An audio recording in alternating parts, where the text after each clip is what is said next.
na bado tunao makamanda wa kutosha. Nichukue nafasi kumkaribisha katibu wa baraza la wazee ili aweze naye kutoa mwelekeo wa baraza la wazee katika wilaya yetu ya Ngara, na wamejipanga vipi kuhamasisha umma wa Wanangara ili kusudi Ngara ambayo ni yenye mabadiliko iweze kuwepo. Karibu sana katibu wa baraza la wazee. Makamanda peoples. Sawa. Lissu sio muhaini. Sio muhaini, japo watu wanafikiri kwamba ni muhaini, lakini yule ni mpambanaji. Yupo kwa ajili ya kulikomboa taifa. Na mimi hapa kama katibu mwenezi alivyotangulia kuzungumza ni kwamba mimi ni katibu wa baraza la wazee Chadema wilaya. Unajua kila mahali lazima wawepo wazee. Wazee kazi yao ni kwa ajili ya kutoa maneno ya hekima, sio upotoshaji kama ya wazee walio kwa upande wa pili, yani CCM. Sisi tupo kwa ajili ya kuangalia vijana wanakwendaje, na ni jumuiya katika chama chetu zinaendaje, jumuiya ya wanawake, jumuiya ya vijana wanaendaje, ili wasije wakaenda kinyume na taratibu na kanuni za chama chetu. Chama chetu tunafuata taratibu.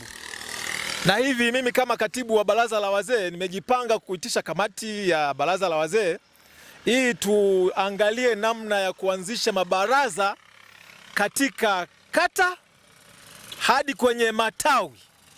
Pawepo wazee wa kuangalia taratibu na namna mipango inavyoendeshwa katika chama.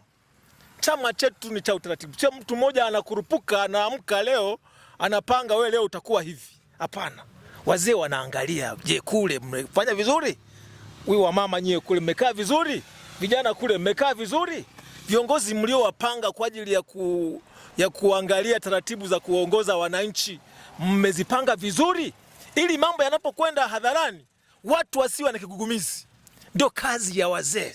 Na mimi kama kiongozi wa baraza la wazee nina imani kwamba wazee wenzangu watanisikiliza, na kule kwenye kata tutakuwa na wazee wenye hekima, na kule kwenye matawi tutakuwa na baraza la wazee wenye hekima, na mambo kwenye chama chetu yataenda vizuri. Na tumejipanga mwaka huu tuhakikishe tunapanga ngazi zote ziende katika taratibu ambazo zinastahili. Hatutaki kuweka viongozi wa babaishaji kama upande wa pili. Mnajua upande wa pili walikotufikisha. Watu tufikisha. Watu wanaweka katibu mwenezi mzee.